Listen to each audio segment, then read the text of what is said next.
welcome. Hello, welcome to Round Glass. I'm Vishvapani Blomfield and thank you for joining me for this session in the series Mindful Meditation Basics. So today we're going to be bringing our mindful awareness to eating. It's the start of a new year. So how are you doing with your eating after everything that's come before? Christmas and New Year, probably. If you're anything like me and all the people I know, it's a time when we eat a lot and we put on weight. So what's your special meal over that time?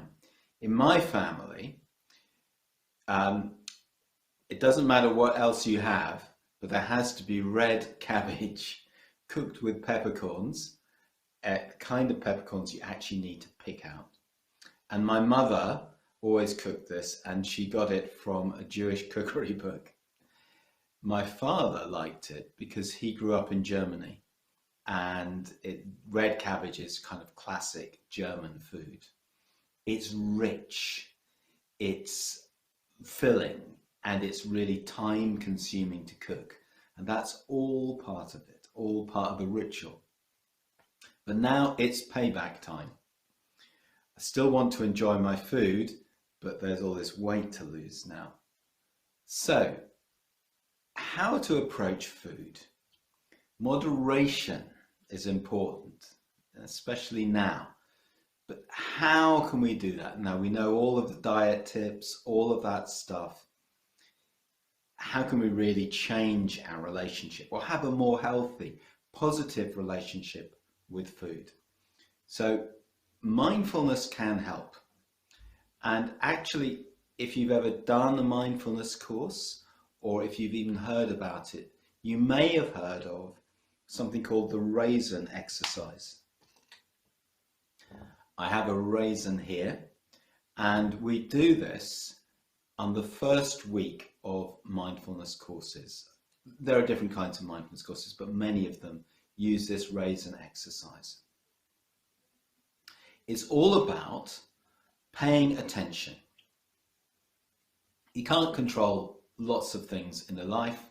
You can't make yourself happy, but we can decide to pay attention. And that's what we use. That's the key that can really make a difference in our lives. So we're going to start with this very ordinary, everyday object. Now, I've got my raisin, but you may not have your raisin. You won't have one. You could go and get one, or you could go and get another piece of food, or failing that, you could just imagine the raisin. So what we're going to do is give this raisin our full attention. We're going to use the different senses to do it.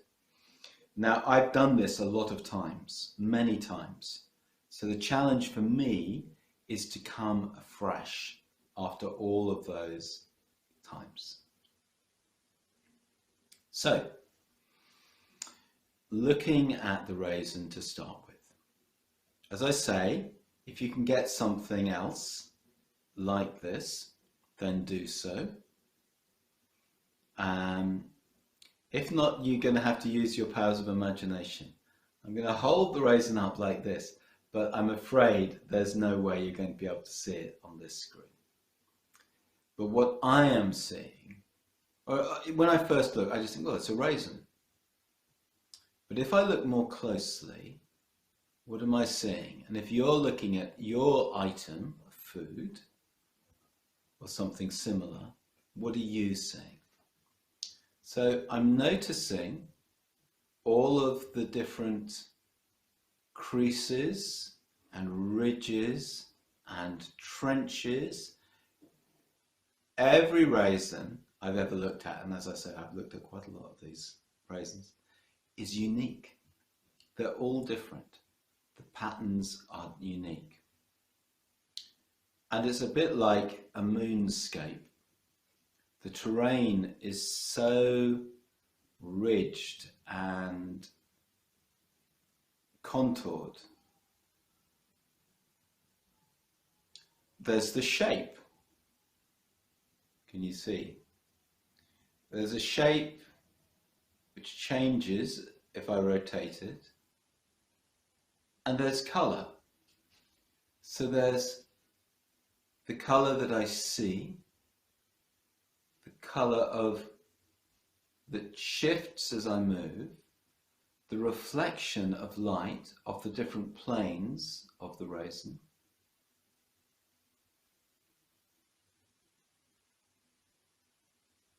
So not just any old raisin. Now, I'm holding the raisin between my thumb and finger. And so I'm actually feeling it as well. Just squeeze it a little. I can feel it rubbing against my fingers. Fingers are quite sensitive. I'll tell you what's more sensitive is the lips. So if we just brush the raisin against our lips.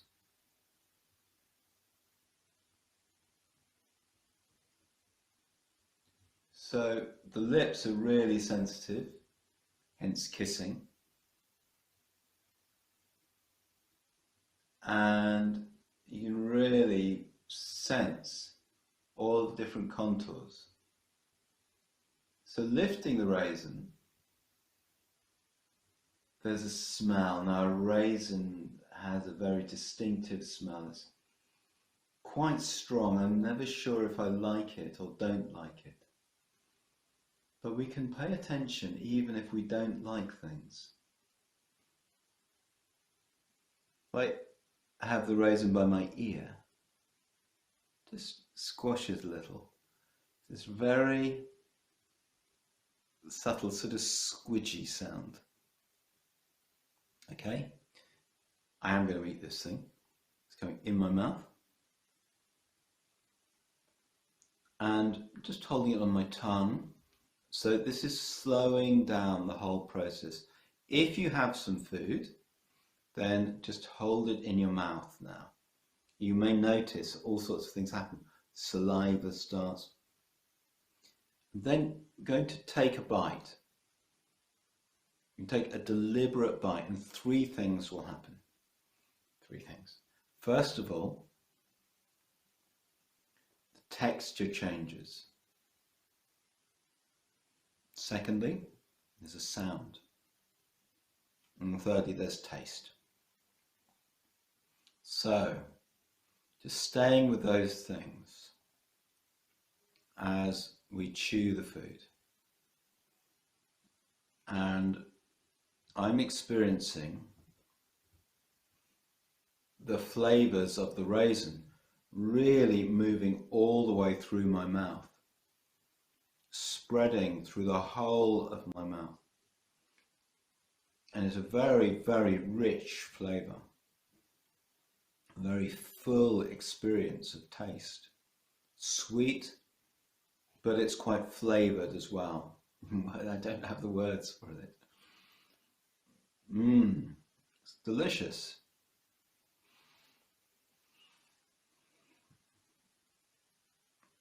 So I don't know about you, but for me, that's quite a full experience of enjoyable experience of eating. And that was just one little raisin. So what was your experience? Now, if you didn't have a raisin there, or you were just imagining it, do this some other time if it didn't quite fit with the flow of the session. Do this some other time yourself. Just take something quite simple. Now, what could be more ordinary than a raisin? We put them on our cereal. They are there in some cakes. They're just an ingredient. Or we have them in a great big handful. Down they go. So it's a very ordinary piece of food, isn't it? A raisin. It's nothing fancy. What we did was we really slowed the process down. And in doing that, there was a lot of detail that would otherwise not have been evident. And that detail was kind of interesting, at least to me. These patterns on the raisin are really intricate. And if I were to imagine trying to draw them, not that I'm any kind of artist, that would have been really challenging. Much more richness in my field of vision than I could possibly put on paper. And anyway, who needs to put it on paper? There it is, it's beautiful. And the taste, just a little raisin, but there's this powerful explosion of taste, really fills your mouth. And giving my attention to that taste accentuates the strength of it. So all of this is very different from a more habitual way of eating that I suspect we're all familiar with, where you eat, all of that is there, available to us, but we don't notice any of it. And that's a common experience that we can call being on autopilot. We go through a lot of our lives on autopilot, and we bring that sort of unconsciousness and habit into how we relate to food. So the key that little exercise, I love that exercise, what it shows is it's about appreciation. It's not about quantity, it's about quality. But that doesn't mean the quality that we might associate with a really expensive wine. I mean, people will pay anything for a bottle of wine, and then they can really detect wonderful qualities in that wine. But with a raisin, that wasn't a high quality raisin or anything. I'm not a raisin connoisseur, but there's a quality in everything, even the most ordinary things, if we pay attention. It doesn't matter whether they're rare or not. In fact, in general, you could say our experiences, a whole of our experience, depends on how we pay attention. So let's take that principle about the quality of our awareness into a period of meditation now. Okay, so let's get ourselves set up. We're going to be doing this for about 10 minutes. So find a way to sit that feels comfortable for you. There are no prizes for struggling and suffering in silence. So it's good to be comfortable, and usually that means sitting in a chair, at least to start with. Now I'm sitting on the floor. I've actually got a meditation stool here. Cushions might work for you, but if you're starting off, start with a chair and then experiment with other ways you can sit. Find something that's right for you and look for advice on good ways to sit. Okay, so I'm going to be assuming that you're sitting in a chair. Feet on the floor, firmly rooted, grounding yourself. If your legs are crossed or your arms are crossed, uncross everything so you can sit in a nice open way. Rest your hands.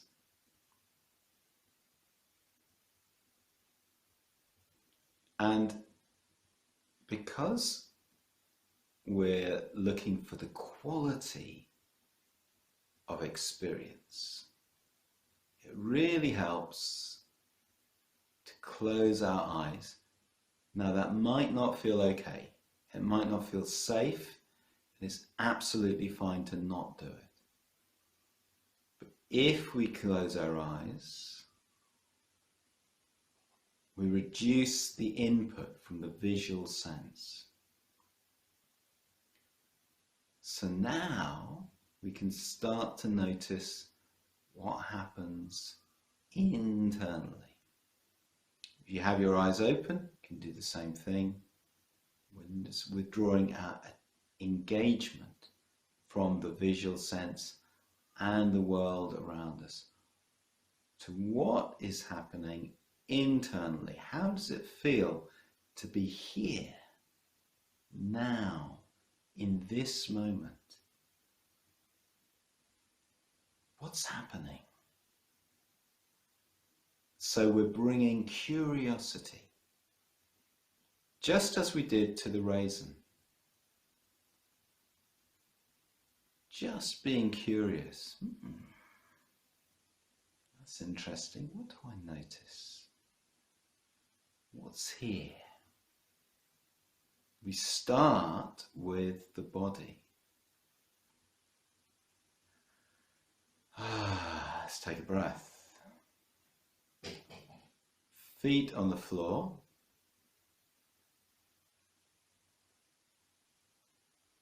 Feeling the feet. Resting, touching, feeling the texture of the floor or carpet beneath us.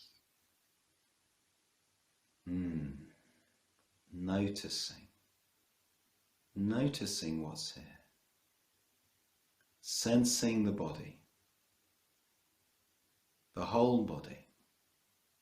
And we can follow the body up from the feet, through the legs, the knees, feeling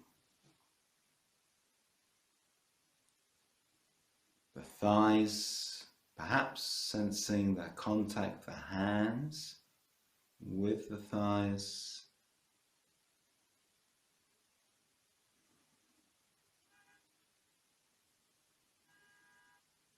And settling the bottom, letting the weight fall through the sitting bones. It's the bones that go through the buttocks. And then feeling the torso rising up, the tummy, all of this area. How does that feel? Bringing awareness to the back, to the lower back, just with our minds, taking our attention to these parts of the body. Letting the awareness come up the back, feeling the spine, the whole breadth of the back, the chest, the back ribs, sensing all of that all the way up to the shoulders, and the rib cage, feeling the rib cage moving as we breathe, sensing the pectoral muscles or the breasts, feeling the whole of the chest area,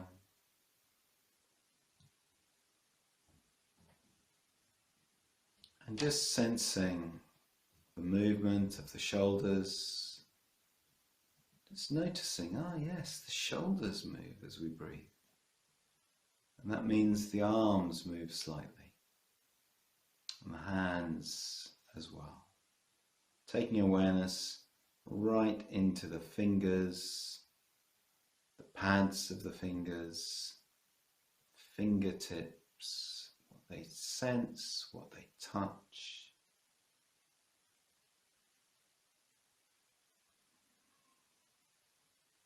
Coming up now to the neck,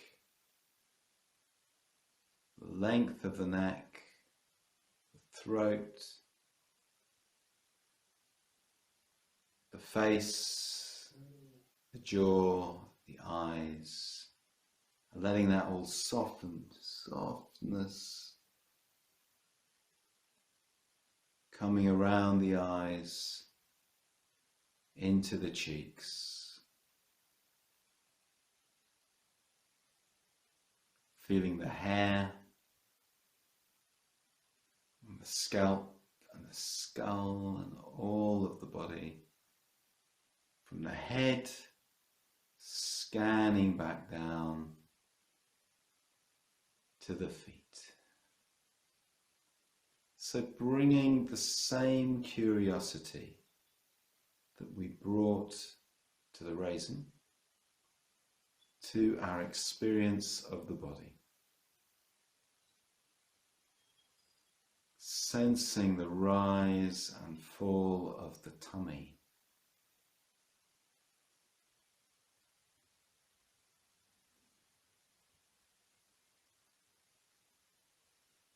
So noticing the breath, noticing the movement of the body with the breath.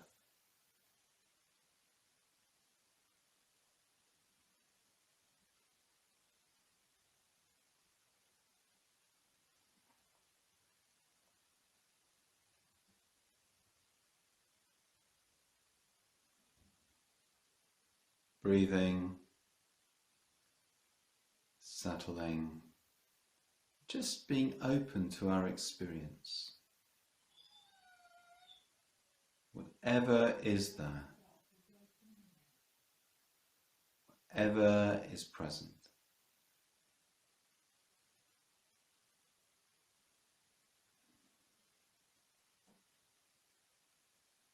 The same curiosity, the same openness that we brought to the raisin. Breathing, settling.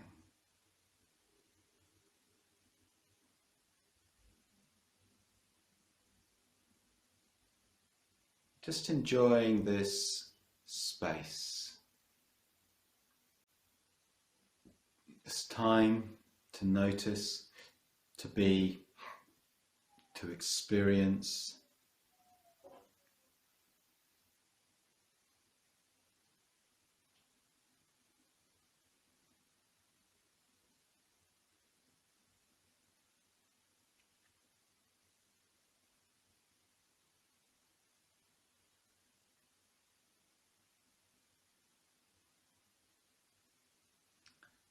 Then just starting to move into the final part of the practice, which is where we need to make a transition. And we want to avoid jolting or jarring ourselves and just jumping up and all of the effects that that has on us. So paying attention to the transition we did at the beginning of the practice, and now there's another transition at the end of the practice. So making that a smooth transition, a gentle transition, which we can do by introducing a little movement and shifting our focus from looking inwards to looking outwards. So paying attention to sounds, becoming aware of the space we're in, light, and then gradually opening our eyes, taking in the space,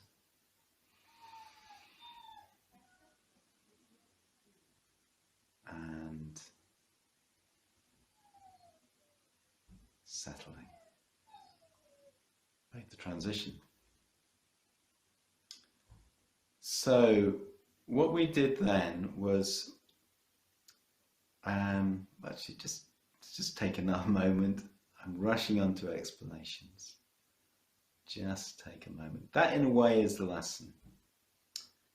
And you may be wondering, well, how will any of this help me lose weight? How will it help me shift those Christmas pounds? You might be wondering that. I think the answer is really in how unconscious most of our unhelpful habits are around eating. Actually, I don't think, I think we know probably what it is we need to change. I mean, yes, getting good dietary advice is helpful in that, but we've still got to do it, whatever strategy we take. And so bringing awareness into this very familiar activity of eating is really helpful. I found it helpful. Meals are an opportunity for awareness. Some people eat in silence. I lived in a community where we always ate in silence. And sometimes that was really helpful. Sometimes it just meant I ate faster because I wasn't engaging with other people. Personally, I think I prefer something more convivial. I prefer talking and eating, and that's what happens in many cultures. I think food is there to be enjoyed, but we need to find a way to enjoy food that doesn't make us greedy. I really enjoyed eating that raisin, but I don't feel like I need to eat 1,000 more raisins now. So look, experiment with with lots of things around eating. Experiment with pausing before you eat to break that cycle of busy, busy, busy, eat, eat, eat. Getting out of what we sometimes call doing mode. Some people like blessings, grace before meals, all of those things. They make eating a bit of a ritual. So that's good if they feel natural. Some people find that they feel a bit awkward, but then there's bringing attention to your food and not just gulping it down. Other things like gratitude, awareness, imagination, all of this sort of thing. So bringing an attitude of care to this activity. If we do that, then we'll be much more in charge of what happens with our eating and much less at the mercy of habit and feeling greedy. So I'd like to read you something called 5 Contemplations Before Eating by the Buddhist teacher Thich Nhat Hanh. So the first contemplation is this. This food is a gift of the earth, the sky, numerous living beings, and much hard and loving work. 2. May we eat with mindfulness and gratitude so as to be worthy to receive this food. 3. May we recognize and transform unwholesome mental formations, especially our greed, and learn to eat with moderation. 4. May we keep our compassion alive by eating in such a way that reduces the suffering of living beings, stops contributing to climate change, and heals and preserves our precious planet. 5. We accept this food so that we may nurture our brotherhood and sisterhood, build our community, and nourish our ideal of serving living beings. So those are Thich Nhat Hanh's 5 contemplations before eating. I'm going to add a 6th one, which is enjoy. Now, thank you for sharing this time. Please continue to explore your meditation practice with us. You can check out our daily live meditations at round.glass or on our wonderful Round Glass app. Have a great day and savor what you take in.